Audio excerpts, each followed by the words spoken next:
Hello, everybody. Welcome to a different type of video. Today, we are going to be celebrating Mr. Movies November. Okay, so what is Mr. Movies November? Okay, so I have a friend, and every October, he watches a movie every single day, like a horror movie, all right? And me personally, I don't really watch a lot of movies. I'm like the game guy and music too. I used to watch movies more when I was like younger, but I kind of fell off, and like YouTube kind of took over that. So, uh, I thought it would be funny if a month after he did his thing of watching a movie every day in October, if I, the guy who doesn't watch movies, watched a movie every day in November, hence the name Mr. Movies November, or at least explains the November part. And then I thought it would also be funny if I made it like a character. So it's my character, Mr. Movies, who watches a movie every day. Wow, this sounds really awesome. Well, now I'm explaining this out loud to nobody. But I mean, that's basically it. I looked for some stuff I had lying around that kind of seemed like a film snob guy would wear. So I have like a black cap with a random logo on it and a turtleneck because I had a turtleneck. Um, so yeah, let's. Uh, I did this. I did Mr. Movies November in 2024, but I kind of kept it to myself. I just did it. Uh, and you can even see on like my Letterboxd account the movies I watched then. I back then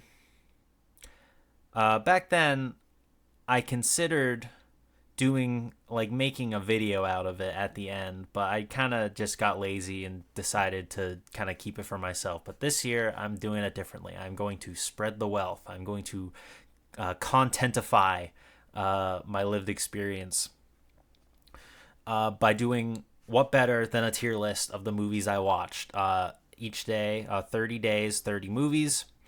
All of which, barring one exception, are movies I have never seen before. That was another rule I try to keep for this Mr. Movies November. So let's. Why don't we? All right, yeah. Let's talk about the tiers I have here. So I thought instead of having like A B C D tier or whatever, I thought that was kind of boring. So I made them. I named the tiers. Instead, I kind of put the tiers under like specific naming conventions or whatever. Just like kind of generalizing what I think about the movie instead of like ranking it with the letter grade. I think it works a little better. Also, I don't think any of the movies I watched are D tier or anything like that. But because they're not actual letter grades, and instead they're just like titles. They're kind of easy to explain, but I'll go through them anyway. So we got a new favorite. These are movies that I thought were really good that I would probably watch again if someone asked me. And I don't really rewatch a lot of movies, or at least I don't rewatch often. Enjoyable watch. This is a movie that I thought was good, or great even. I would probably wait a little while to rewatch it, or there's just like something that doesn't really kind of stick to my brain in a meaningful way, but I can enjoy, or I can respect the craft or whatever. Pretty good is is kind of on like teetering on like it's like close to greatness in a way. It just maybe has like a couple of problems that like that kind of stop it from getting higher up on the tier list here. Like maybe there's like I don't like maybe the direction that the story goes in, or I think it's like it's just not like it. like maybe I don't like how the direction the story goes, or I thought the acting kind of sucked, or it's just like one part of the movie that's kind of like breaks it down for me in a way. Um, just that just kind of stops it from getting any further on the tier list. And then finally, in the bottom tier, we have fine, and this is reserved for movies that it's just like the weakest movies I watched. Not necessarily bad, but I would probably never watch them again. Uh, Not even with like friends or anything. Or just like I probably just wouldn't ever watch them again. Or just something about them. Maybe they were just like kind of boring, or uh, like I just like, didn't gel with them at all. So that's where the bottom one's going to go. I will say there aren't a lot in fine. There are a few, but not a lot. I tried to stick to movies that I thought I might like, and most of the time that worked. Other times, maybe not so much. But overall, this is a pretty decent crop of movies. But, you know, instead of taking fucking forever, like I did the first time I recorded this, I'm just going to take a sip of my decaf coffee. And get started with this tier list. I have notes here on the side so I don't take forever talking about every movie. So let's get started with the first film I watched on 1st of November, The Comeback, 2004, Boston Red Sox. Okay, so technically this isn't actually a movie. It's a 3-part, hour-long documentary series, but I watched them all in one go, so it's 3 hours. I'm counting it as a movie. It's on Letterboxd. I'm counting it. It counts, okay? Because I'm Mr. Movies, and I get to fucking decide what a movie is. And why I decided to watch this first. This year, I got back into baseball in a pretty major way. And being from New England, I've grown up surrounded by Red Sox fandom. I was a fan of the Red Sox as a kid because I was told to be. Thankfully, being a fan of the Red Sox as a person born in 1997 means we got it pretty fucking good. So I'm familiar with the 2004 Red Sox season. I lived it. I remember when it happened. I don't remember it that well in the sense of like I didn't understand the gravity of it at the time, but I do remember a lot of the adults around me being really stoked about this. So I wanted to watch this documentary, kind of like relive the past in a way, and this is actually a pretty good telling of the story. There are actually a lot of documentaries talking about the 2004 Boston Red Sox. Unsurprisingly, because this is if you're not aware in baseball, the 2004 Boston Red Sox basically won the championship, like the World Series that year. And the reason why that's such a big deal is because they hadn't won in 86 years. It was like this whole like quote unquote curse and enacted on the Red Sox after their 1918 season where they could never win. And in 2004 it got broken, so they finally won in a very dramatic way too, or at least getting to the World Series was a very dramatic victory. So. This gets a lot of the familiar faces from that team, including a lot of the management. What I was surprised about is that they actually got a couple of like Yankees guys. They got like Joe Torre, who was the manager of the Yankees at the time. Not too many Yankees like A-Rod and Derek Jeter aren't in this. Not that I'm surprised they aren't. I don't know why they would agree to be in a documentary about this. But you get. You get like a Big Papi, you get Pedro Martinez, you get Kevin Millar. You actually get a lot of Kevin Millar, and that's because Kevin Millar is a very good, he's a very good storyteller, and he's very good at making he's very good at making this already great story very compelling. So that's cool. Something I think maybe could have been better about the documentary is that they could have gotten a little more people from around that time. I know I just said that they got a lot, but like Poppy, Pedro, and Kevin Millar are kind of like your big three, and you get a couple other people. You get Kurt Schilling, you get Bronson Arroyo and stuff. Um, you get Doug Mirabelli, who was Tim Wakefield's personal catcher. Tim Wakefield was a pitcher for the Red Sox. And they actually got, I think, like a clip of Tim Wakefield talking, which is kind of a big deal because he passed away of brain cancer like a year before the documentary came out. So that was nice. But, I would have liked to hear from like Manny Ramirez or, like Nomar Garcia Parra, another guy who probably didn't agree to, you can't get these guys to, if you can't get them, it's probably because they didn't agree, right? So it's hard to really knock it there. I thought this was a pretty comprehensive documentary. If you're interested about the story of the Red Sox, even if you're not really a fan, like, just looking in, this kind of explains how it was to be a Boston Red Sox fan at the time and why it was so important. So I'm actually going to put this into enjoyable watch. I quite liked this. And we're going to go on to Treasure Planet. This is the animated Disney movie from 2002. This movie is kind of like prattled on by like a lot of YouTubers as sort of like Disney's underrated masterpiece, right? So that's kind of why I wanted to watch it. Excuse me. I also recently read Treasure Island for the first time, so I wanted to see how it stacked up against the book. And you know what? It's pretty... I was kind of surprised by this, but I actually did end up really liking this movie. I thought this movie was actually pretty good. Like, not pretty good. I actually thought it was great. There's a big asterisk with this movie, and it's that there's this character that shows up about 2/3 of the way through it, and he's really annoying.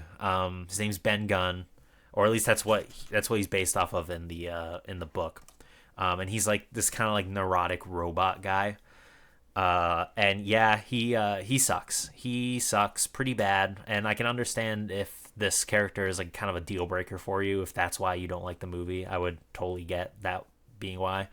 But maybe it was because he was overhyped in a way. I actually didn't really mind him.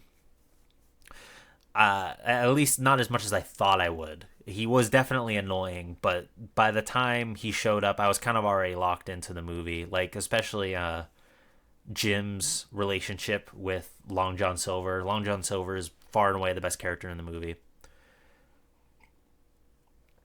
And the movie just looks incredible. It's got that it's like early 2000s hand-drawn animation.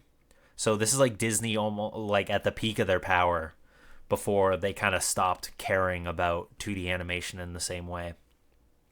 But they also integrate a lot of like CG, mostly with the ships and whatnot, because this is like a steampunk spacefaring version of Treasure Island. So it's a really inventive setting. If you're like into steampunk or whatever, you're basically immediately predisposed to fall in love with this movie. Personally, I'm not like super into steampunk, but I did really like this movie. I thought it was great.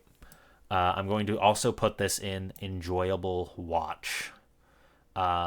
More than the comeback. We'll leave it here for now. Maybe I'll reorder this at the end, but we'll see. One more thing I will say about Treasure Planet is that the ending is better than the book. I don't know how much I want to go into spoilers on this this video, but basically all I'll say is the ending of Treasure Island is a lot more abrupt than the ending of Treasure Planet. It gets kind of the Disney tied up in a ribbon happy ending.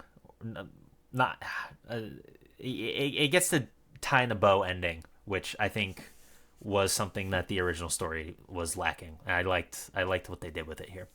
All right. So next up we got Basquiat. This is a biopic from the 90s about the painter Jean-Michel Basquiat.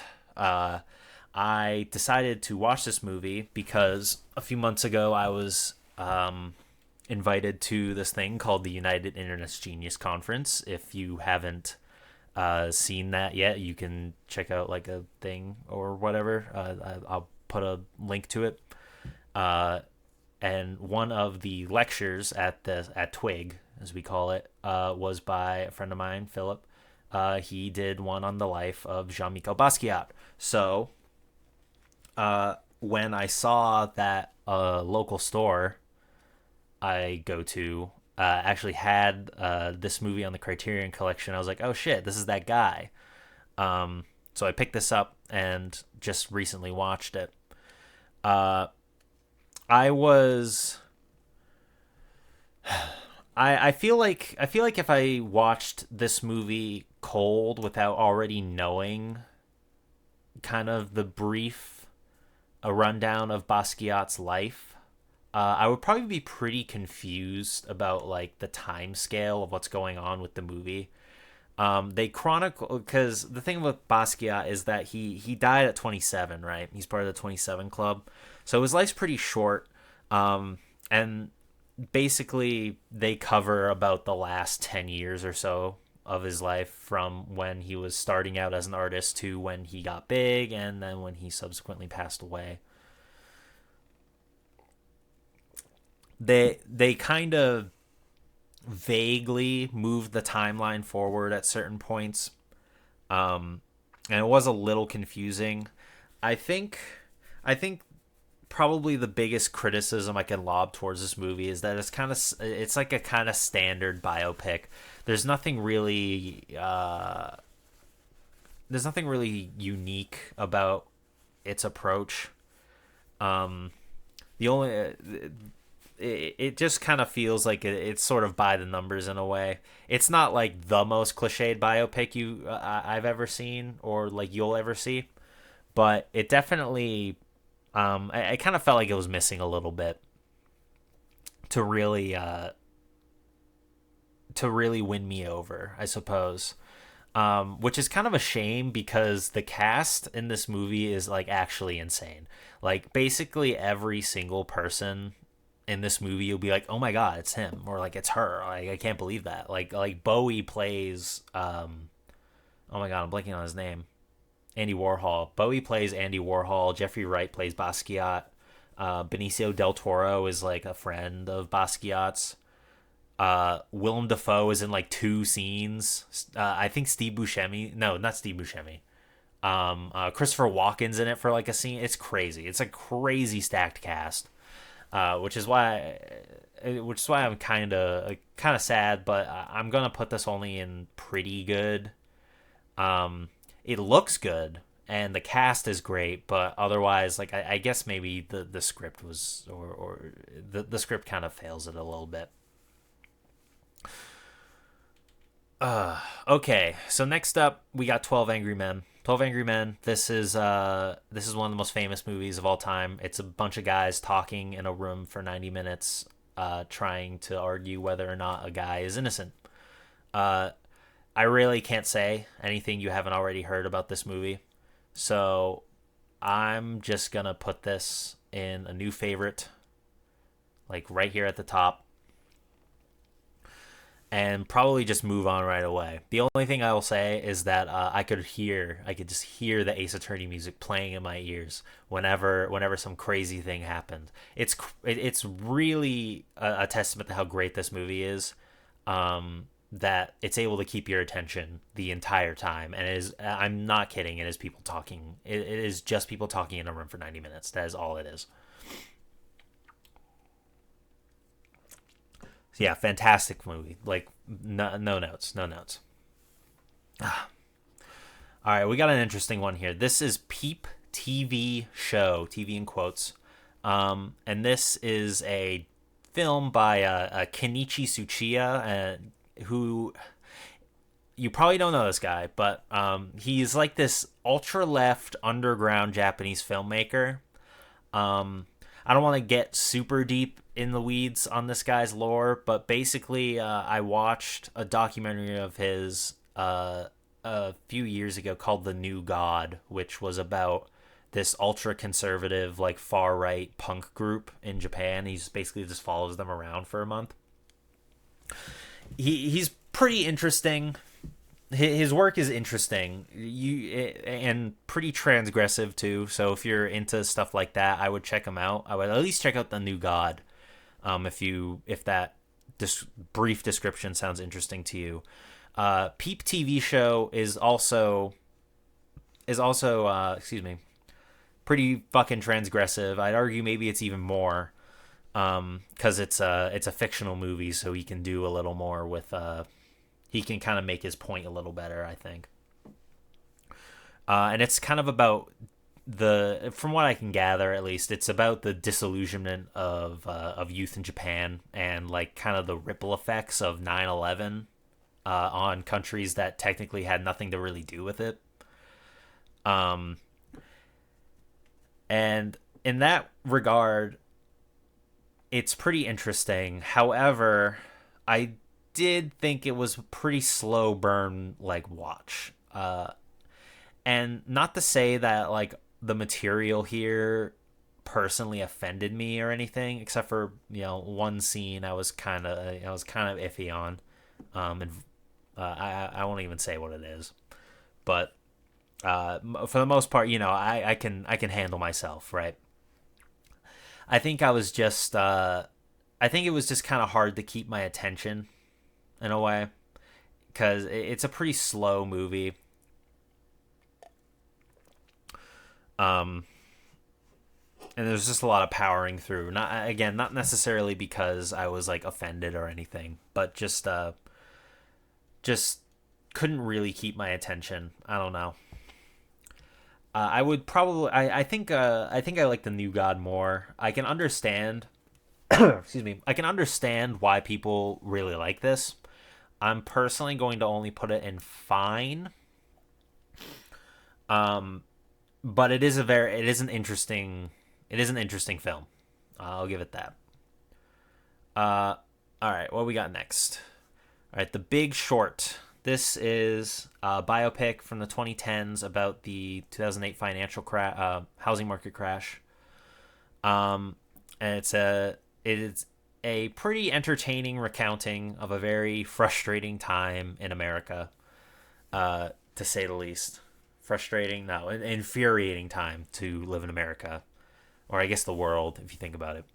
Um, they try to make the story as easy to follow as possible. You've probably seen the scene of Margot Robbie explaining subprime loans in a bubble bath, and it's pretty funny and all, but the jargon does really like get to you, and I did have some trouble following what exactly any of them were talking about at certain scenes.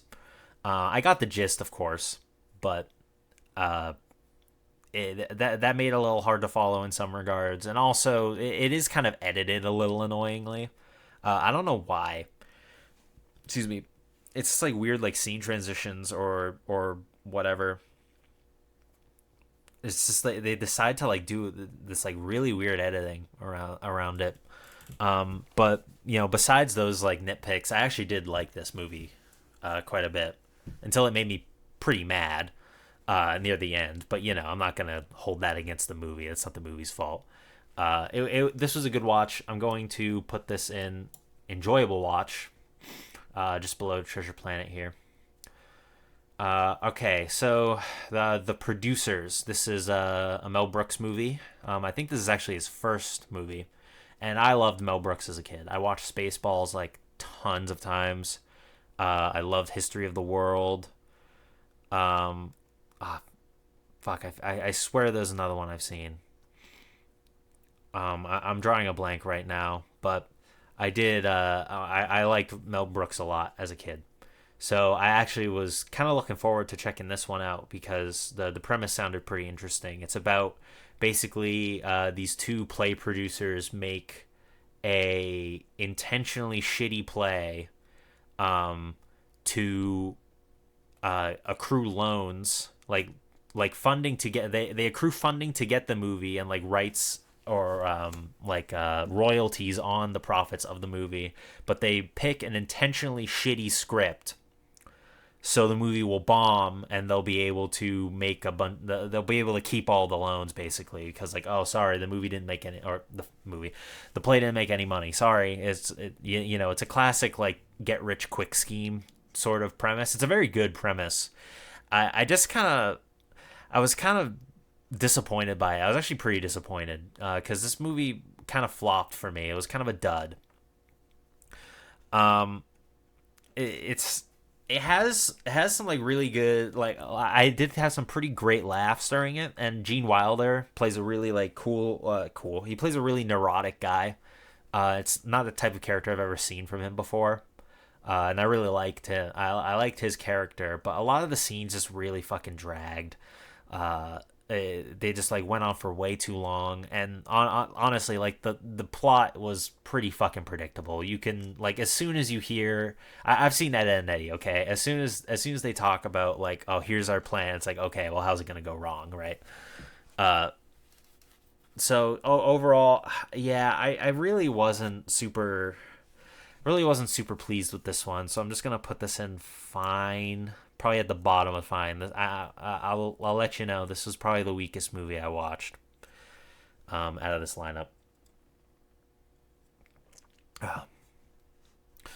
Okay, next up is Watership Down. Watership Down. This is an animated movie from the '70s about rabbits who are trying to find a new home. Um, this has kind of a reputation for being like a super like fucked up movie that's like crazy. And you know, I can kind of see how it got that reputation, but honestly, it's not as bad as you're expecting it to be. If you've heard the horror stories about Watership Down, it really isn't. It's a little unpleasant at times, but it is not like we're not dealing with like where the wind blows. Okay.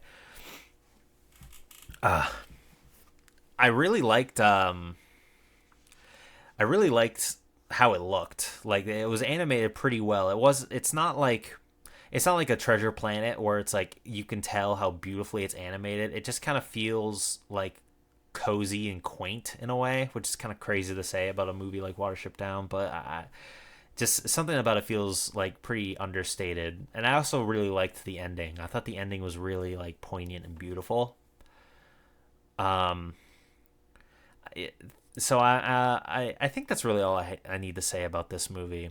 I'm gonna put this in enjoyable watch. I'm gonna put this above The Big Short. Uh, okay, Last Action Hero.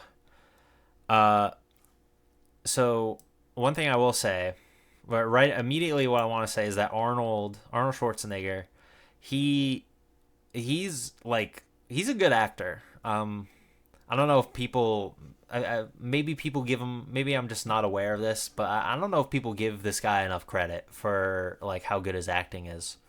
Uh, because he's like really funny in this movie. He's playing like one of his action guys, or like one of those action stars he would play in like the Terminator and like Commando and stuff. But he's kind of, it's a self aware film, so he gets to get a lot of laughs out of that performance.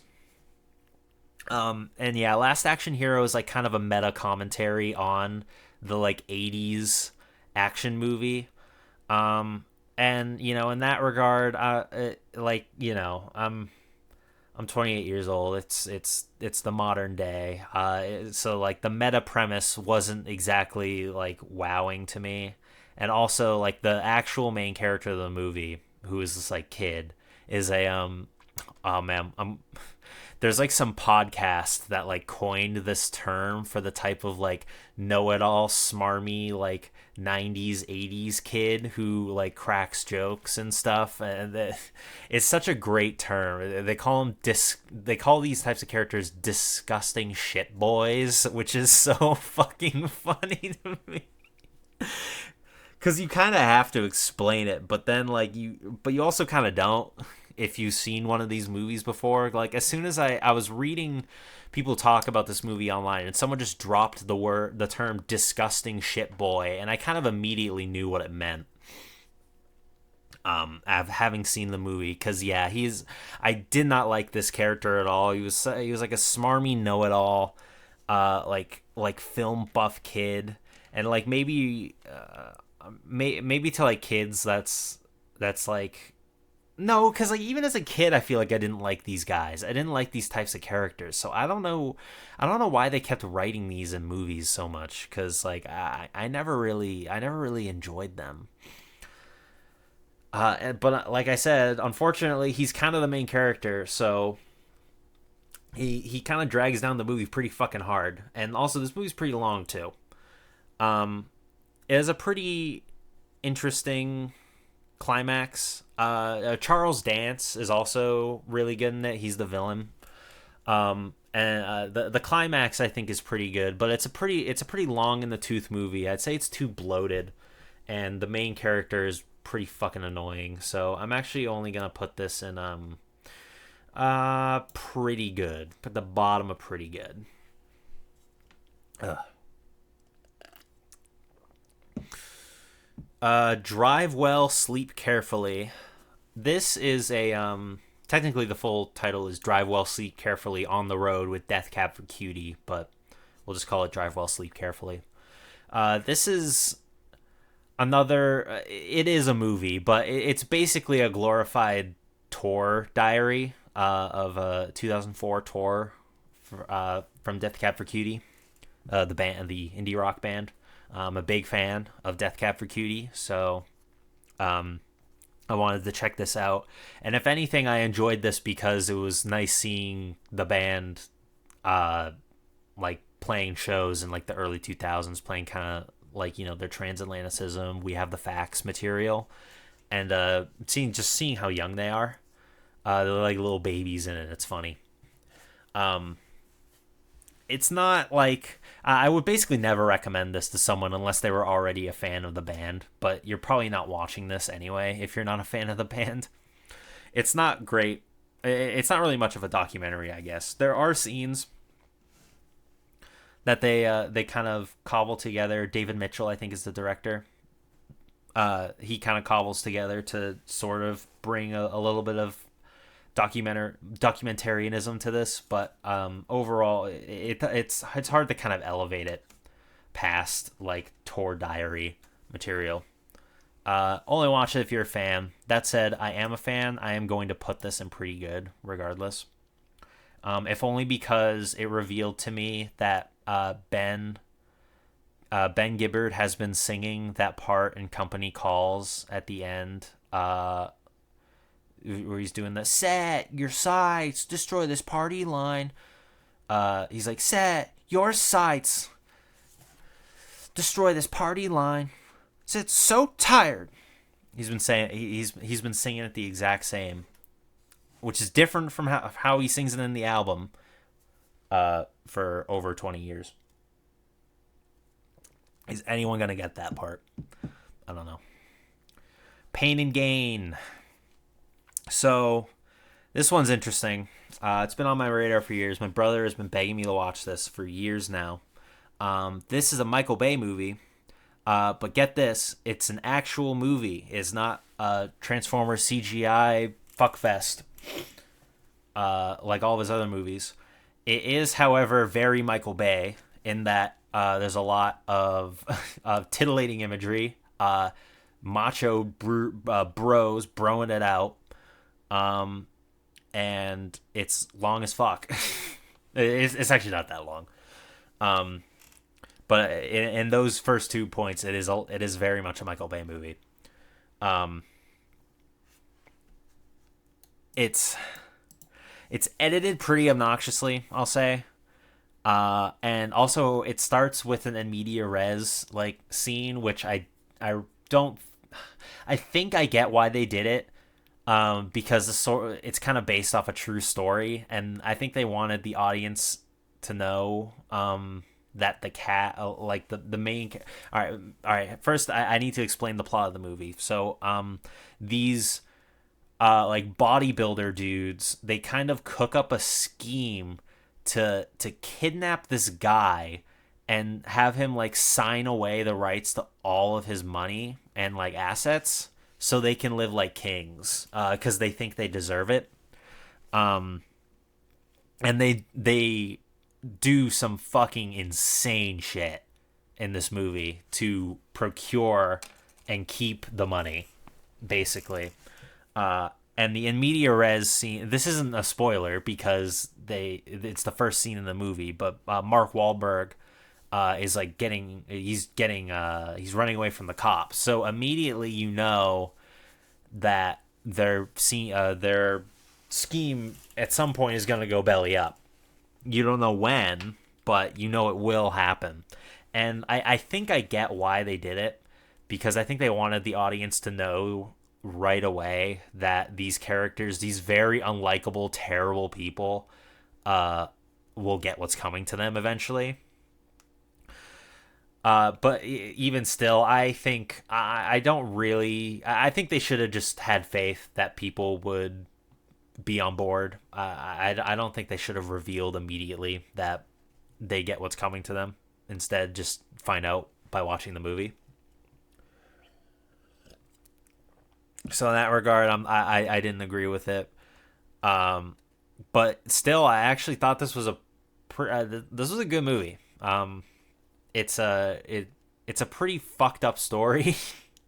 uh, and it's got the Michael Bay-isms, but he's channeling them to tell you a compelling story this time. And also, he gets Dwayne Johnson to play an actual character instead of some bodybuild, like just like playing himself as a bodybuilder. I was genuinely surprised by that. I'm going to put this in enjoyable watch. I think I'm going to put this near the bottom of enjoyable watch, but I will still put it there. The Color of Money. Okay, so last year I watched The Sting with Robert Redford and Paul Newman, and I loved it. Thought it was great. And so I wanted to watch another Paul Newman movie, and I wanted to watch The Color of Money because it's also got Tom Cruise, and it's also directed by Martin Scorsese. So kind of a safe 80s blockbuster watch. So I was looking forward to that. And basically what it is Paul Newman plays this like not washed up, but retired sort of pool shark guy, and he basically takes Tom Cruise, who is like a pool prodigy, under his wing, teaching him how to the art of the hustle, right? It's kind of a classic premise because it's a sequel to a 60s film called The Hustler, which no, I didn't watch. I just wanted to watch The Color of Money. I'm sorry, okay? You watch this basically for Paul Newman. Paul Newman fucking kills it here. He's great in it. Every scene he kind of steals. And there's a interesting. I won't say too much about the plot of the movie, but the dynamic between Paul Newman and Tom Cruise is really good, and there's an interesting sort of reversal that kind of happens there between the two characters. This was also an enjoyable watch. I'm gonna put this above Pain and Gain. It's there actually is one scene in this movie where Forrest Whitaker shows up, like a little young Forrest Whitaker. It's actually pretty cool. I'll put this above The Big Short. Thief. Alrighty, this movie. It's Michael Mann's directorial debut. Stars James Caan. He plays a safecracker. And this movie is just Drive. If you've seen Drive, you will watch this and be like, "Holy shit, this is like Drive."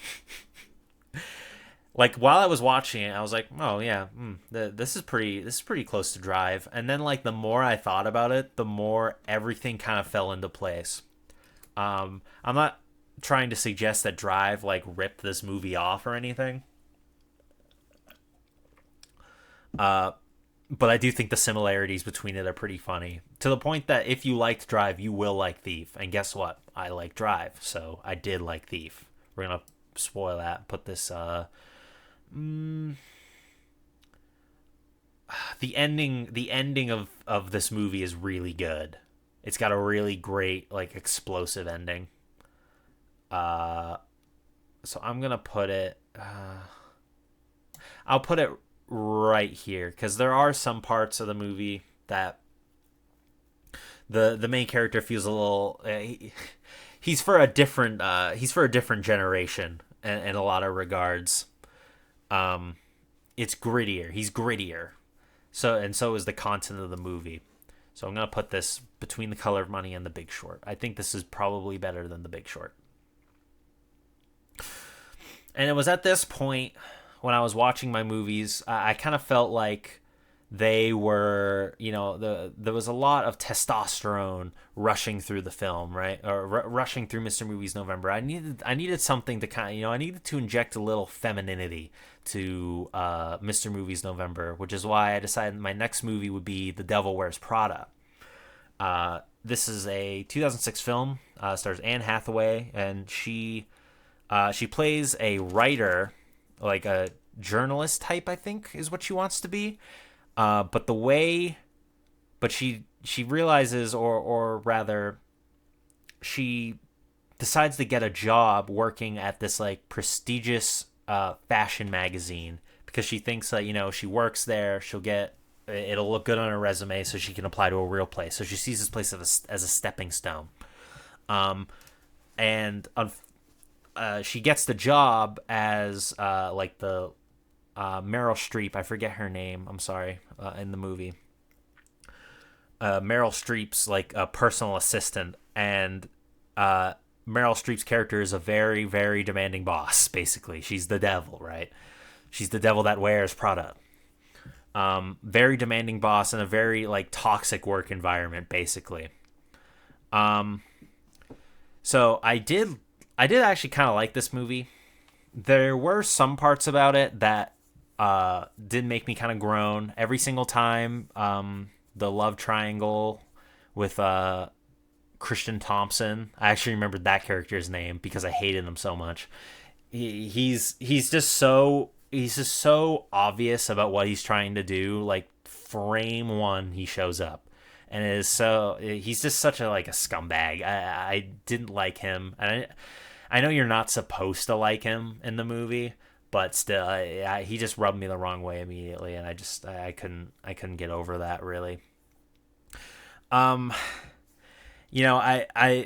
be here all day if I talked about, like, the minutia of Anne Hathaway's character and the boyfriend. I think his name's Nick. And I kind of don't want to be here all day, but they do this thing where, okay, so the plot of the movie is that, she gets this job at this fashion industry this fashion job that she's not really interested in, and eventually she kind of gets into it as a means of doing her job better, but she slowly learns to respect her boss in a way, and, like, the fashion industry as a whole. So she kind of gets more invested in her work, which kind of makes her drift apart from her friends. A lot of people really don't like the friends in this movie, I found out, and I can kind of see why. But at the end of the day, the environment that Anne Hathaway's character is in is just fucked up. It is just a fucked up, terrible environment, to the point that, like, they try to humanize Meryl Streep's character near the end of the movie, and I get what they're going for, and I kind of agree with it in a way. There is, like, a throwaway line where Anne Hathaway talks about how, like, if Meryl Streep's character, if she was a man, then people would praise how she treats people, how she's, like, a demanding boss or whatever. But since she's a woman, she gets this reputation, which, I can kind of see that, but she's also just terrible. She just is. Like, I would hope, personally, I would think that she sucked even if she was a man. Um, Ironically, in the company, the only like major male character, Stanley Tucci, he gives her a bit of a hard time at the start, but he does warm up to her, and he's pretty kind guy. He's probably the nicest guy at the office. Um, but if he was a raging dick like Emily Blunt's character is, then well, yeah, I would fucking hate him too. I was not a fan of the work environment. It kind of muddied the waters for me on the whole, like, oh, was she right to do this and that? Am I making any sense to people who have seen The Devil Wears Prada? I don't know. Am I making any sense to people who haven't? I don't know. I'm gonna put this. I'm gonna put this in pretty good. I'm gonna put this above Last Action Hero. I did still like the movie. Can't wait to watch the sequel. Ugh. Oh boy. Okay. Next up, I Love You Man. This is a 2009, not a rom-com. It kind of is, actually. It's like a comedy movie. It's a lowercase rom, uppercase comedy movie. And it's Paul Rudd and Jason Segel with Rashida Jones. And this is the cure to the male loneliness epidemic, okay? Because Paul Rudd, he's engaged to Rashida Jones, and they're in love, and he realizes through Rashida Jones's friends that Paul Rudd, he doesn't have a lot of male friends. In fact, he has like none. So he doesn't really have a best man for his upcoming wedding, right? And eventually he meets Jason Segel out in the blue, and they just like immediately hit it off, and they basically like speed run become best friends. And Jason Segel's character in this movie, I can see him rubbing people the wrong way, because he's kind of like a bro-y dude. Some people maybe don't like that type of character, but like he's funny. He's got some good lines in him. Jason Segel's I think he's a likable guy, so I think he kind of saves that role. And also just the relationship between him and Paul Rudd is just so unbelievably genuine. Like, these guys, they are just such good friends. It was pretty heartwarming in a way. And I had a lot of laughs in this movie. I actually really, really liked this movie. To the point that I'm gonna actually put this in a new favorite. This was a new favorite of mine.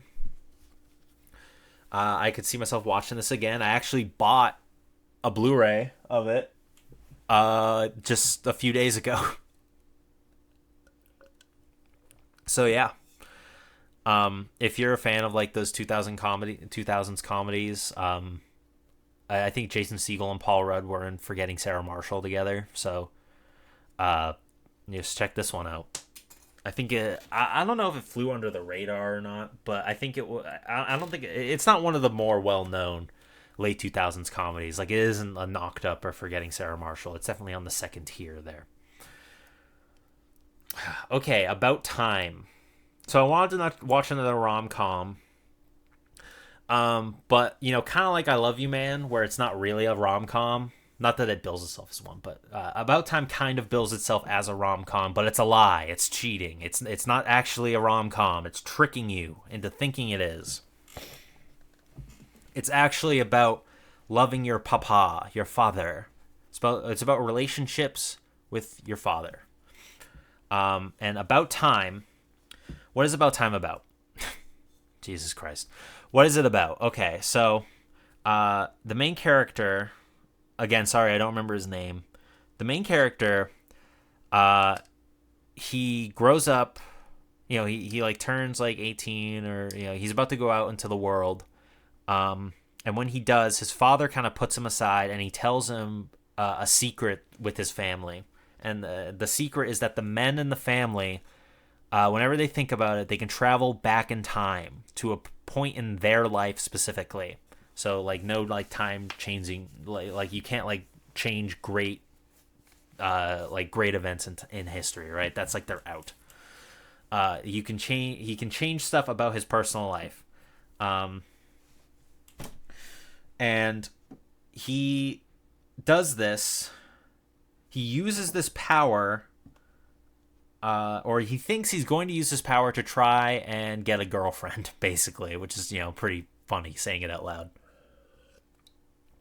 But that's basically like what he wants to do with this power. And saying that out loud, and the more you kind of think about the premise of the movie, because okay, so let me just say, like, he meets a girl and they fall in love, right? But what's important about this is that when he initially meets her, he doesn't use the power at all. He doesn't need the power in the slightest. Just like incidentally, he happens to meet this girl named Mary, Rachel McAdams. He meets this girl named Mary at like a blind date, basically, and they hit it off. And he gets her phone number, and she likes her, he likes him. Great. Through some sort of like shenanigans, he ends up traveling back in time to do some other thing, to help someone else out in his life, and that basically changes him not meeting this girl. So he needs to do elaborate shenanigans to kind of re-meet her. And I you would think this would kind of be the entire premise of the movie, but he figures it out pretty quickly. And he is kind of manipulating her into falling in love with him again. And the only reason I think that this isn't as terrible as it sounds is because they kind of prove immediately that if he didn't have the powers, they would have fallen in love regardless. So he's not to say I don't know. It is kind of, I think if you're gonna watch this movie, you probably shouldn't think too hard about it. If you do, you probably won't like it very much. But regardless of that, it's actually not really about the romance. It's kind of more about his relationship with his dad. And in a way, it is a pretty heartwarming ending. I got a little choked up at the end, but I didn't think it was a little like disjointed. It kind of just feels like things sort of happen once he falls in love, and then the other shoe drops with the fatherhood stuff. There is like a middle plot that, excuse me, I thought was gonna get a lot more dark than it did, and in a way, it actually kind of does, involving his time traveling powers. Like he makes a decision with the time traveling that is pretty fucked up. So I'm actually only going to put this in pretty good, just because of how disjointed it feels, and the kind of just don't think about it nature of his time traveling powers. I would have liked a movie that was kind of just straight up a romance, with a way of him like trying to re-meet this girl in a sort of eternal sunshine of the spot. That's what Eternal Sunshine of the Spotless Mind is about, right? Trying to re-fall in love. I haven't seen that movie. So I'm gonna put this above Last Action Hero, but I'm gonna put it below The Devil Wears Prada. Bound. There's a little reference for you. So this is the debut film of the Wachowskis, and this movie is very gay. It is about these two women who fall in love and basically organize a scheme to rob one of the characters' boyfriend, who's part of the mob. They're robbing the mob, basically, so don't feel too bad about it. The boyfriend is actually Joe Pantoliano. Oh damn, I thought his name was on my Matrix poster. Joe Pantoliano, I think is his name. He's Cypher from The Matrix. He's in it. He's the boyfriend. He sucks. He sucks in it too. Um, he's good at playing assholes, I guess. And this movie is as good as it is gay, which is to say, very. I really liked this movie. I thought this movie was actually like really fucking good. There's a lot, and I mean a lot, of shots in this movie that reminded me of The Matrix in a lot of ways. It is a way more low key movie. I think there's only like 3 sets, four sets maybe, and one like exterior. And they managed to do a lot with it. It's very tense at points. Every like basically once the heist goes off, I was at the edge of my seat the whole time. And the only thing I think I will say is that it also starts like Pain and Gain here. It also starts with like an in media res of one of the girls being pardon the pun, bound in a closet, which, now that I'm thinking about it out loud, maybe is some sort of symbolism. Maybe some sort of symbolism now that I think about it. But even still, it does kind of tell you a thing or two about how their plan's gonna go. And again, maybe that's part of the point. Maybe you're like wondering, okay, when's this plan gonna go wrong type situation. But again, I don't know if it was necessary. I think just by virtue of being a movie, you can probably figure out that eventually it's going to go wrong. Regardless, really love this movie. I'm going to put this in a new favorite. It's better than I Love You, Man. Hooray. So next up, we got Targets. This is a 60s movie. Directed by Peter Bogdanoff, I think. No, not Bogdanoff. Those are the fucking He Bought guys. Bogdanovich, I think is his name. Peter Bogdanovich. This was actually a request from my friend Nate, who does his October movie watches. So he wanted me to watch this one, and I liked this one. I thought this movie was good. It is a little slow at points, I think. Basically, every scene. What's it about? I keep like jumping right into my thoughts. I need to explain what the movie's about. It's about this like aging film actor played by Boris Karloff. He's basically playing himself. Boris Karloff was Frankenstein's monster. In case you didn't know, he was a monster, right? Whatever. He was in those old Universal horror movies, so he's playing like an aging Hollywood actor. He feels like he's at the end of his rope, and that like he's washed up. He doesn't want to act anymore. So he's having a bit of a crisis of faith there, and basically everyone around him is trying to reconvince him to like just do this one more movie. Whereas there's a second plot point, a parallel plot going on about this kid who, I say kid, he's like in his like early 20s, and he's basically, something is wrong with him and he knows it, but he doesn't do anything to stop it. He's basically planning and enacts a mass shooting event. He ends up,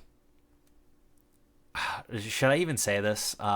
Basically he goes on a murder spree, I should say. I won't really go into much more detail than that, but basically like these two parallel plots are happening and eventually they coincide. And basically every scene with the kid with the psychosis is very good. I liked all of them. I was less interested in the Boris Karloff. I keep saying Karloff. I think it's Karloff. Boris Karloff scenes. I was less interested in that. I get what they were going for. This sort of clash between old and new in a way, like the old school, like old generation versus like the new generation, which is kind of I think what the movie is saying is that like the kids are not all right type of situation, which is true. They weren't. There was a lot of lead and gasoline back then. Also, I think there's also like a line about how this kid like fought in the war, so I'm sure that probably had something to do with his brains being all fucked up. Um, it's also based off a true story. Like this sort of like shooting spree did kind of happen, not in like it's inspired. I shouldn't say I don't know what the difference is there, but it is sort of based off a true story. So yeah, like the scenes with the kid I really enjoyed, and the scenes with Boris Karloff I kind of less so enjoyed. I thought the ending was pretty good though. I did like the ending, and sadly this movie is actually pretty relevant today. I think you could maybe say about maybe the kids aren't all right, but were the kids ever all right? Who could say? I'm very smart. I'll put this at the top of pretty good.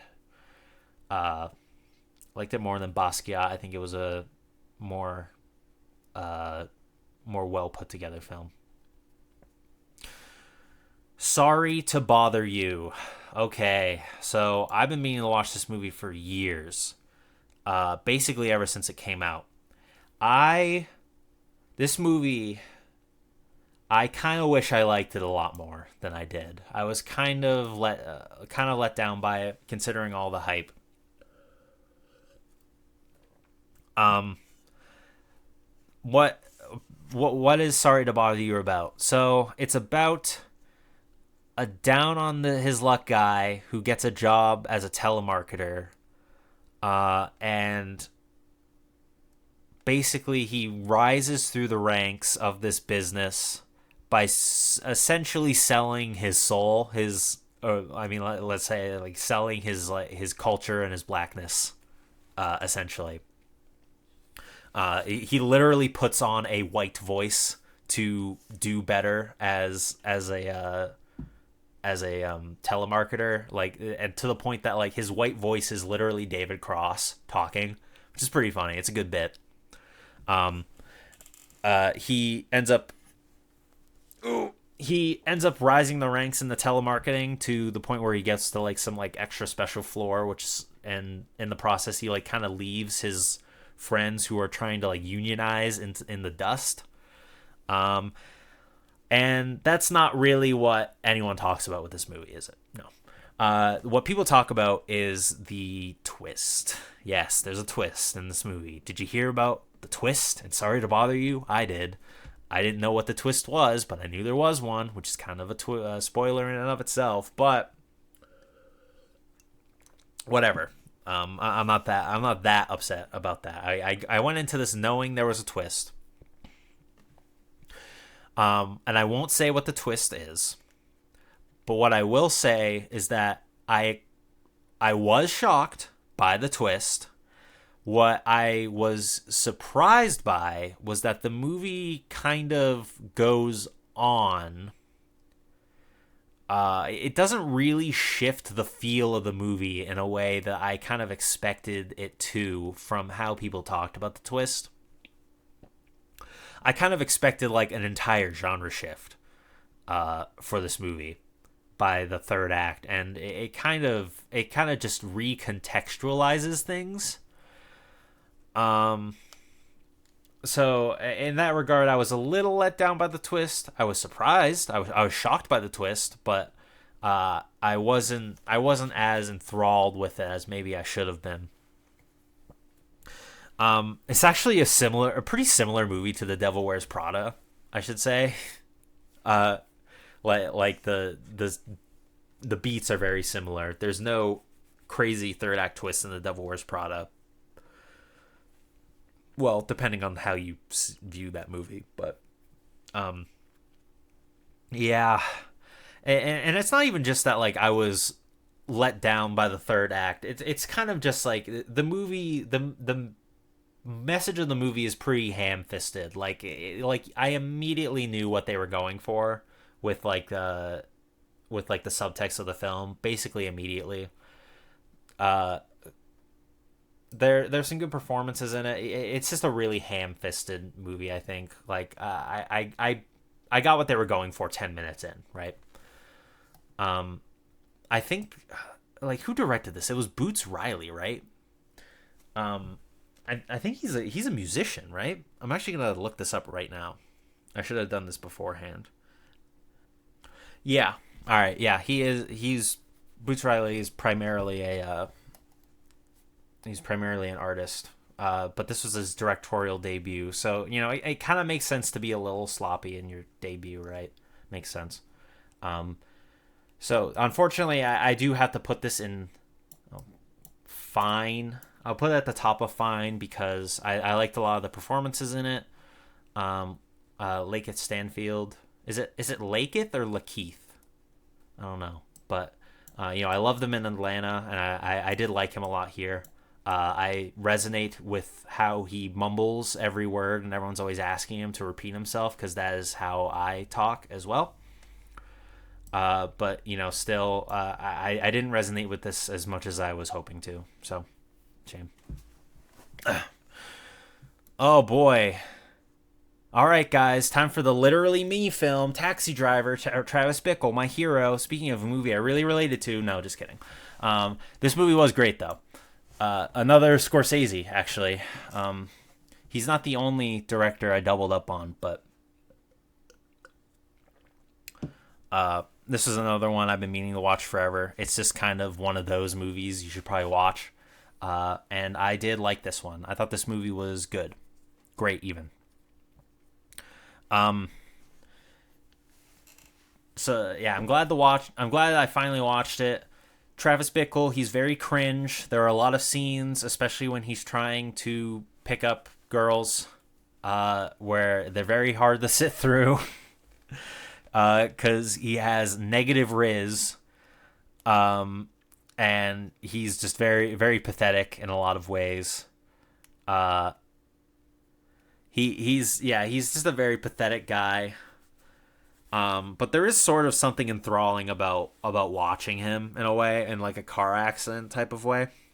Not even just during like the oh, he's cringe when he talks to women part, but like it's just shot really well. Like the film looks great, so it's kind of just like cool seeing him like drive down like rainy New York streets, just like lit by the traffic lights and like the businesses and stuff.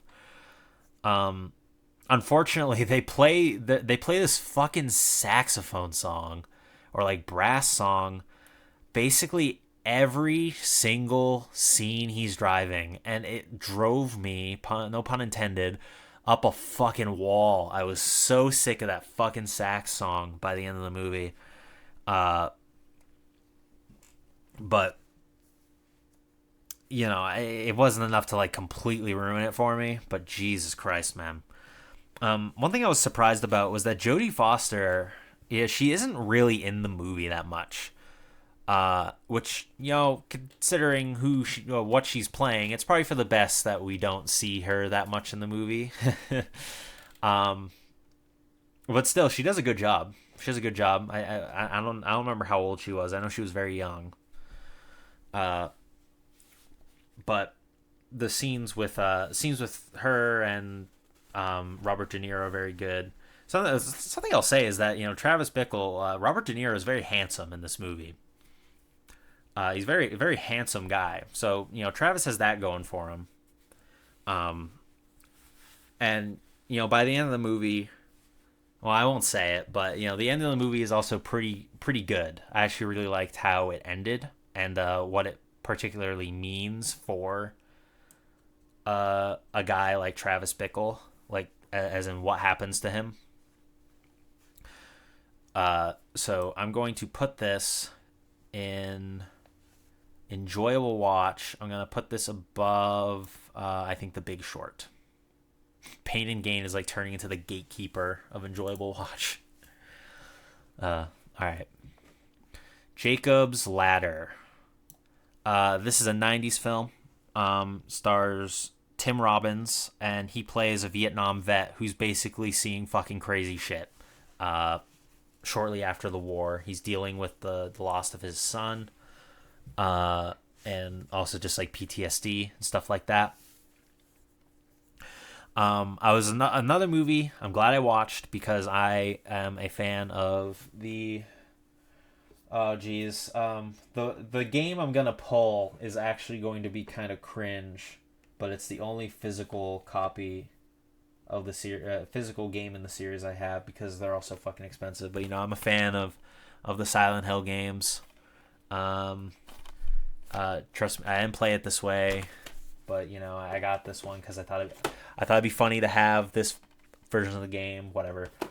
Fan of the Silent Hill series, and they a lot of the imagery in Silent Hill was heavily inspired by Jacob's Ladder. There's actually a scene in Silent Hill 3 that is basically ripped straight from Jacob's Ladder. Bergen Street. Bergen Street is literally in Silent Hill 3. But whatever. So that's why I watched it, and I think why anyone knows about it. No, because it's not like a super under the radar movie, but like if people talk about Jacob's Ladder today, they usually bring up the Silent Hill connection. Unfortunately, the imagery in the movie, the very well done imagery, I should say, is kind of all it really had going for it for me. The thing is that the plot is just really predictable. There's like the reveal at the end of the movie. You basically are. I guessed it like 20 minutes in, and I was kind of like, is it gonna be this? Is this how it's gonna be? Like, is this what the resolution of the movie is gonna be? And yes, it is. So it was kind of just me like waiting for that shoe to drop, and it eventually does. And oh wow, okay. So I wasn't really that. I wasn't really that compelled by it. The performances are really good. And I think maybe you can maybe say it's like a kind of commentary on the Vietnam War in a lot of ways, and that's admirable. In high school I read. Hang on. In high school I read this book called The Things They Carried by Tim O'Brien, and I remember that being a really good commentary on the Vietnam War. So, if we're power ranking Vietnam War allegories, things they carried would be in at least an enjoyable in some regard. Whereas Jacob's Ladder, I'm sadly going to have to put in fine. I'm actually going to put this. Yeah, I'll put it above Peep TV Show. Okie doke. Next up, Dungeons and Dragons: Honor Among Thieves. This movie, I was surprised by. I really, I heard it was good. Everyone said it was good, but I was still surprised by it. It was way better than I expected it to be. This is kind of a classic adventure movie, like fantasy adventure, just with the world of the Forgotten Realms, which is the Dungeons and Dragons like official setting. So if you're a fan of those like books or those like stories, you'll see a lot of callbacks, and you'll be like, "Oh my god!" Or you'll freak out if you play D&D like I do. You'll be like, "Oh my god, it's that spell!" It's like, "Oh my god, he did that thing," and that's pretty enjoyable. It's like, "Oh my god, that's a mimic. That's crazy." But like, even if you don't know any of this, if you just like fantasy stuff like Lord of the Rings, you'll like this movie. I think it's pretty. Like, it looks good. I don't know how big the budget was for this movie, but like the sets are great. The special effects are good. There's a lot of like creative like camera work done here. The movie is the plot is like the main characters they need to steal a MacGuffin. Basically, it's a heist movie, right? They need to steal this MacGuffin from a bad guy. I don't really know if I need to get much further into it. But it's like that's the most like rote standard like heist premise I've ever heard. But they do a really good job, kind of keeping you engaged in it. Oh, stretch. They do a really good job keeping you engaged in it. Like what Yeah, okay, right. Sorry, I was looking at my notes for a bit. Yeah, this movie. All right, so this movie, it's got like the quippy Marvel lines, right? But I kind of thought they landed mostly. Excuse me.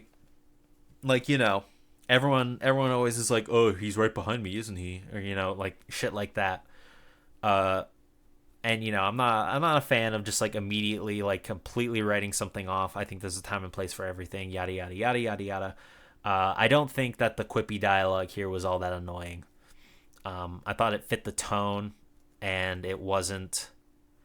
They landed basically. Also, should say that Michelle Rodriguez actually kind of like how The Rock always plays himself and didn't this time in Pain and Gain. Michelle Rodriguez, despite playing like a barbarian, like hard ass character, she is a character. It is still a Michelle Rodriguez role, but I was kind of surprised by some of the material they gave her in this movie. Also, shout out to the Paladin character, who they needed to like come up with some contrived reason why he couldn't help them for the big heist, because he would have been too OP, because Paladins are the best. Fuck yeah. Let's go. We're gonna put this Honor Among Thieves. I'm gonna put this here, I think. Yeah. I really enjoyed this movie. I can see like the film buffs being like, no, not above fucking taxi driver, above thief, oh my fucking god, above Jacob's ladder. It's like, yeah, sorry. At least it's not above 12 Angry Men, right? Oh, sorry. Bound was above 12 Angry Men for a second. It's not, whatever. Okay, time to piss people off even more. Mind Game. This is, I think it's the directorial debut of Masaki Uesa, who is anime director. He directed the show The Tatami Galaxy, one of my favorite shows of all time. He directed Devilman Crybaby, Night is Short, Walk on Girl, Ride Your Wave, Inuo. He did the show Ping Pong, the animation, and Keep Your Hands Off Aizukin. He's done a lot of shit, all right? And a lot of it's really good. And this is his first movie. And this, like, it is very much a Masaki Uesa movie in all the ways that count. Like, the message of the movie being about, take chances and live life. Like, seize your moment and all that stuff. Don't let life pass you by. He seems to be a very big fan of that message. And also the animation in this movie is beautiful. It looks really good and also very unique. Unlike anything you'll ever see under any other director, I think. With all of that said, after the first act, this movie I thought was kind of listless. It was pretty hard to keep my attention basically once the second act begins and the characters I don't even know how to explain the plot of this movie. It is so crazy. Basically this guy is in love with this girl, but she's getting married to another guy, and all of a sudden while these characters are meeting with each other at like a noodle shop, the Yakuza show up, and one thing leads to another, and our main character gets killed. But he's given a second chance at life. So he reanimates from the dead, and basically lives the motto of live life to the fullest. Changes, like basically is warped back in time right before he's about to die, and he becomes a lot more not reckless is the right word here, but I'm trying to think of another word. He seizes the moment in a lot of different ways, and that kind of leads to him and this girl and her sister escaping from the Yakuza and winding up in a fucking whale of all things. They're stuck in the belly of the whale, both figuratively and literally. And basically, once they're in the whale, I don't know. It was kind of hard to follow, I think. No, it wasn't hard to follow. It was just, it just was hard to keep my attention. The ending I thought was good. I liked how it ended, but the entire middle chunk, it was a hard watch. I don't know. I was just pretty bored to be quite honest. So I'm gonna put this at the bottom of pretty good, I think. Ooh.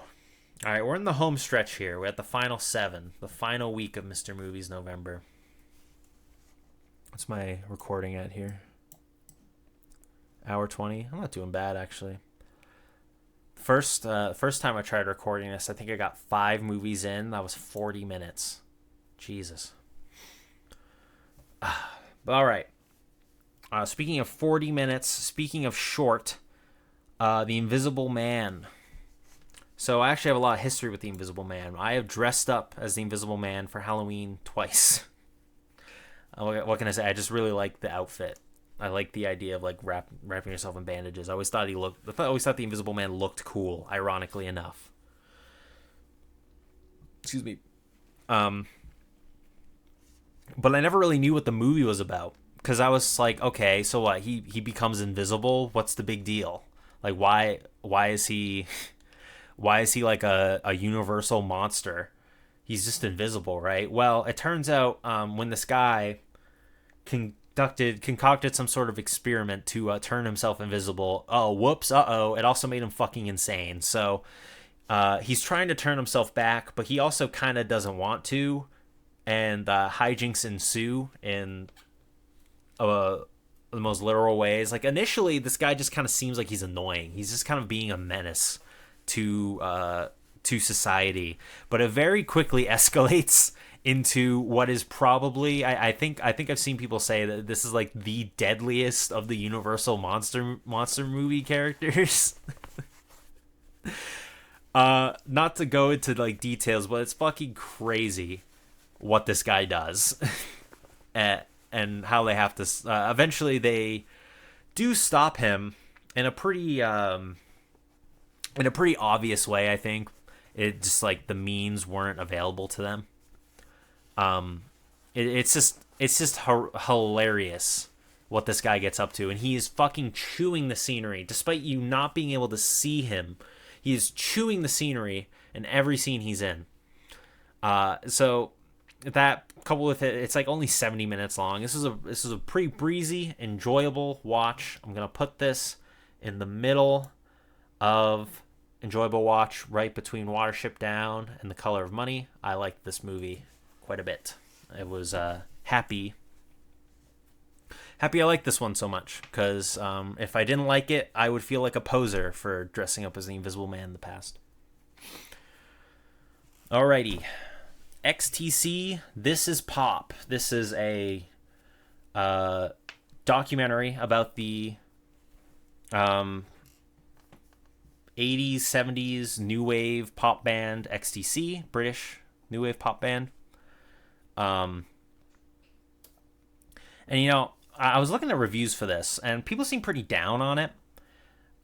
Mostly because it seems like there's a line in the opening of the movie where Andy Partridge, who's the front man of the band, he kind of has a pithy one-liner talking about how I always hated rockumentaries because they always follow this formula. I'm kind of doing a Beatles there. He's British. This rockumentary formula I always thought was quite trite, really.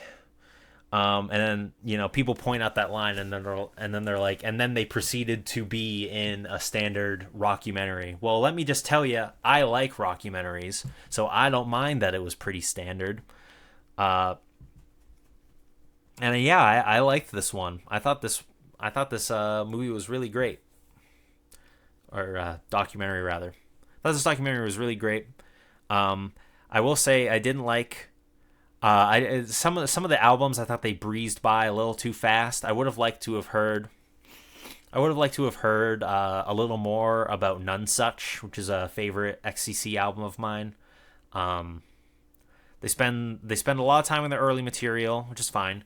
Uh, and there's a part actually that I thought was really fascinating where Andy Partridge, he's kind of like walking you through how he came up with senses working overtime, and it's really cool to see how his brain works. There's another scene where he talks about his synesthesia and basically like how he associates noises with or sounds with certain things and imagery, which is how he comes up with songs, and he literally writes a song on the spot with like a random chord he plucks. And that was also really fascinating. Frankly, if the biggest problem with the movie documentary, I keep calling they're movies, but you know what I mean. The biggest problem with the documentary isn't if it's not that they breeze past certain albums. It's that I wanted to hear more from Andy Partridge. Like every single time he talked, it was like really enthralling. He's very good. He's very good. He's a very good speaker, unlike me. Yeah, and he's also really funny, like me. So I resonated a lot with that. It's also just nice hearing some of the XTC songs in the background. It'd be like, oh, that song, I love that song, or this song, I love this one. And all right, I want to read this one out because near the end of the documentary, a lot of the people who were interviewed, they talk about, oh brother, they list off like their favorite lyrics from XTC. At least I think that's what they're doing. They basically quote XTC songs. So I want to quote my own. This is from Then She Appeared off None Such. And the sun, which formerly shone in the clearest summer sky, suddenly just changed address. Now shines from her blue eyes. Isn't that just such a pretty line? I always liked that one. I love that song. Then She Appeared. So yeah, it was a good documentary. I liked it quite a lot. I'm going to put this in enjoyable watch. I'm going to put this above Dungeons and Dragons, below Treasure Planet. I think that's a fair fit for it. A Fish Called Wanda. So this is a John Cleese movie. I don't know if it's directed by him, but he acts in it and he wrote it at least. This is basically a screwball comedy heist movie sort of thing where Jamie Lee Curtis, Kevin Kline, two other guys I don't remember. I don't remember their names. They hatch a scheme to steal diamonds, but they're kind of all trying to fuck each other over in the process. And Kevin Kline and Jamie Lee Curtis basically do end up fucking one of the guys over, but the diamonds that they steal are hidden from them inadvertently. So they need to figure out a way to try and get the diamonds. And one of the guys who got caught, his lawyer, Jamie Lee Curtis, kind of like rubs up to him to, she tries to woo him as a way to figure out the location of the diamonds. That's John Cleese's character. He's the lawyer. Kevin Kline in this, he's like this faux intellectual like fuck. He is like a smarmy douchebag know-it-all. His like literal first scene is that he's reading Nietzsche, right? and like exercising is basically all you need to know about this guy in the first scene, and he is a fucking riot. Kevin Kline elevates this movie so hard. He's the stand-up performance. I think he won an Oscar for this movie. He was at least nominated, and he deserved it. He deserved the nomination. Probably deserved the win too. But he's not the main character, and everyone else I can kind of take or leave. John Cleese is kind of the main character.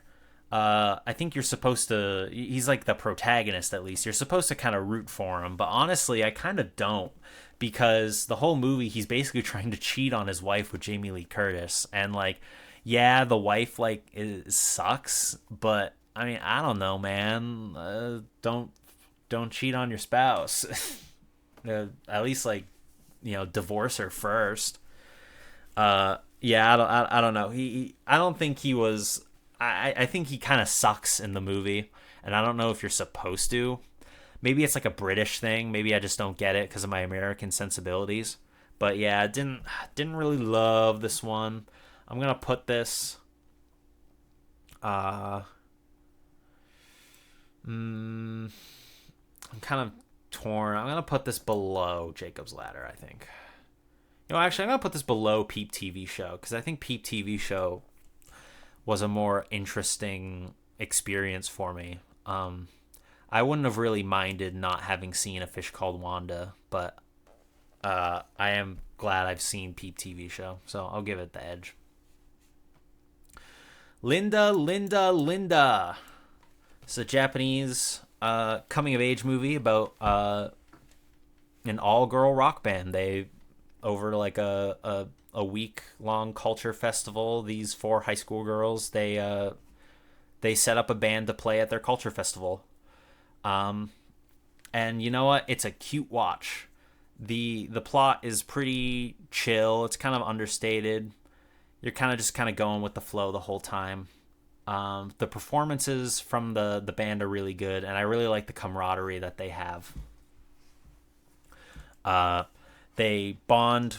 It's 3 Japanese girls and 1 Korean girl, and the Korean girl is the singer. There's actually a really cute scene early on where they like ask her to be in the band if she can sing, and she's like, "Oh yeah, I can sing." It's like, all right, you're gonna be in the band, and then it kind of like sinks in that she has to sing in Japanese, and she starts freaking out, and she goes to like karaoke, like one of those like karaoke rooms that Japan has, alone, and just starts singing the song that they're supposed to sing, like practicing. It's really cute. The performance at the end I thought was really great as well. It's a really cute watch. I don't know how much. How substantial it is otherwise, but you watch this to kind of take in the vibes, and I think the vibes are good in this movie. I'm going to put this an enjoyable watch. I'm going to put this above I'm going to put this above Pain and Gain, maybe below The Big Short. So unfortunately we have made the tier list look aesthetically unpleasing with the double rows here. Sorry, I'm not changing it. I'm not gonna move it around to appease the row gods, Okay. Next up, The Wiz. Now The Wiz. Oh boy, the Wiz is really long. I think it's a little too long for what it is. It is a retelling of The Wizard of Oz. From Motown, the record label, the black record label. All black cast, I'm pretty sure. If there's a white person in it, they're probably an extra, and if they are, I doubt there is one. All black cast. You may know this movie for having Michael Jackson in it. He plays the Scarecrow, and let me just get this out of the way. His song is fucking incredible, because of course it is. He's Michael Jackson. And in fact, almost all the music in this is really good. I really enjoyed the music. If you're gonna watch The Wiz, it's for the music, I think. Another thing though I will say is that the sets are like really good. they're like really big. There's a lot of extras in this movie. Like the production value is off the fucking charts, which is kind of a shame because I think this movie bombed. This is directed by the 12 Angry Men guy, by the way, which is pretty funny. Excuse me. So I really like the songs. I thought it kind of dragged at parts. Things just sort of happen, I feel like. But, regardless, not enough to put it in fine. I'm going to put it in pretty good, above about time. Okay, our penultimate movie, 4 Days in October. This is an ESPN 30 for 30 movie documentary, and it is also about the 2004 Boston Red Sox. So I've almost bookended this with two films about the Red Sox. Sorry, I kind of wanted to watch it, and also it was pretty short. It's like I think it's around 60 minutes. I just kind of wanted to give me that night. And, actually, kind of like how The Comeback I thought was really good. I think 4 Days in October, you can kind of only get, only Boston, like, Red Sox diehards will really get a lot out of this. Whereas I think The Comeback, you can enjoy just as a general sports fan. Or just like anyone like passingly interested in the Red Sox. This one, 4 Days in October, specifically covers the 2004 ALCS where they played the New York Yankees. And if you don't know, I can't believe I didn't mention this in the comeback section, but if you don't know, in the 2004 ALCS, when the Red Sox played the New York Yankees, which are like the Red Sox are like arch rivals, the Yankees. The Sox were down 3-0 in a 1-4 match, like, of games. So they had lost 3 games going into this game 4. And to make a long story short, the Sox ended up winning all 4 of the subsequent games. So they reverse swept the Yankees for the first time in Major League Baseball history, I believe. And ever since. Yeah, they're the only team to ever do that, and they did it against the fucking Yankees of all people. So it's a crazy story, like I alluded to in the comeback section. And the 4 Days in October is referencing the 4 games that the Sox played against the Yankees where they won. And they won in pretty spectacular ways, all the games. I won't go into what, but it was a fucking close call, that game 4. The thing is that they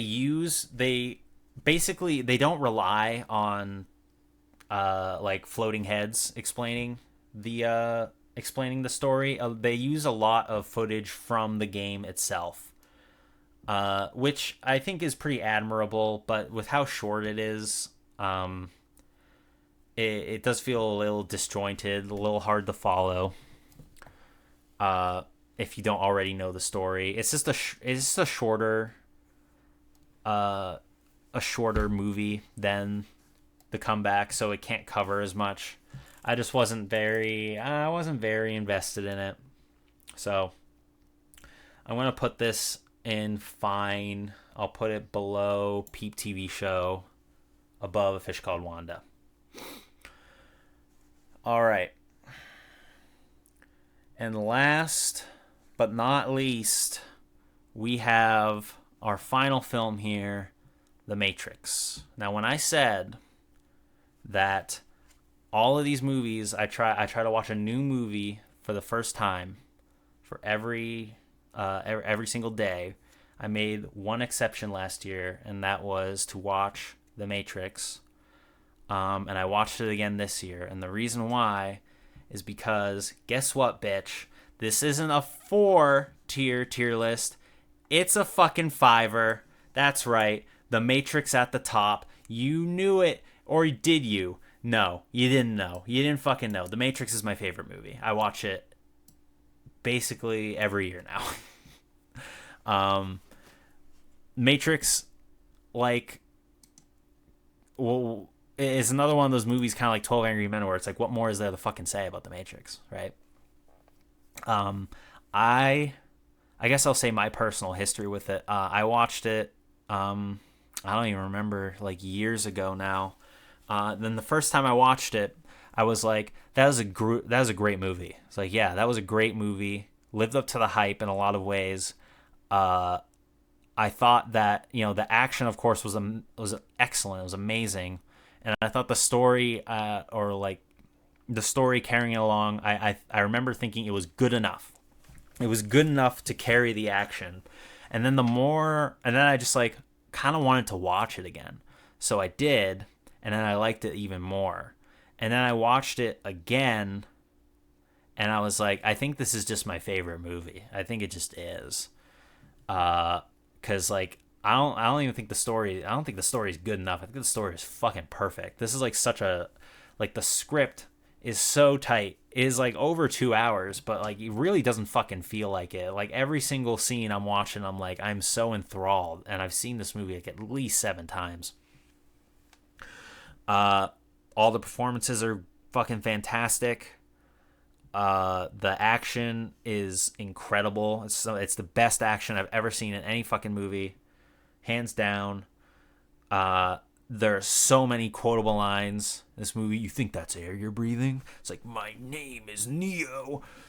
The I was like, I know kung fu. I could keep fucking doing this. Morpheus is fighting Neo. Oh my god. Yeah. Uh, I love The Matrix. It's so good. I fucking love it. I love The Matrix. So there you go. Um, that, I think, will do it. That is my tier list here. Are there any last minute adjustments I want to make? The comeback is surprisingly pretty high. I don't think I'm gonna move it, but I'm surprised that it's here at the top. I don't think any of these movies dethrone it, but I'm a little surprised. Uh, Peep TV show, I feel kind of bad putting near the bottom here, because I think it is a really interesting watch, but yeah, I gotta stand on business, right? The Devil Wears Prada. If you meet me on the street one day, ask me about The Devil Wears Prada, and I'll talk to you about it for an hour, I think. Excuse me. Uh, any other final thoughts I want to talk about? Uh, Excuse me.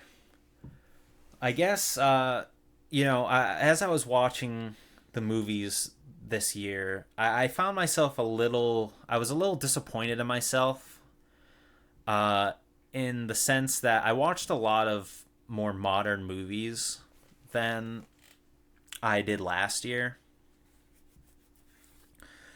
Like, last year I was a lot more varied in, like, the years of films I picked, whereas this time, I kind of leaned pretty hard in the 2000s and the 2010s. On one hand, I would like to have been more varied, and on the other hand, I watch what I want to watch. Right? I like the idea, because I didn't plan a lot of these movies out beforehand. Some of them I, like, knew I wanted to watch, but a lot of them I kind of picked them day of, and I liked how spontaneous that was. So I kind of intend on keeping that as a spirit of Mr. Movies November. So if that means that I watch a lot of 2000s and 2010s films, then whatever. It keeps me more plugged into the cultural zeitgeist than watching, like, on a 60s movie would, right? But I don't want to diss the classics, of course. Another thing is, I think next time I'm gonna try and do, like, a gimmick week. I considered doing that both times I did it, and it just never really coalesced. So I'm gonna try and think of a gimmick for next year's Mr. Movies November. If you have a gimmick idea, let me know. If you watched this far, thank you. Can you like, comment, and subscribe too, please? Thank you. Thank you. Uh, Mr. Movies is going to go to sleep for 11 months and have a gay old time next November. Next November. Oh man. I almost watched Mr. 3000 this year.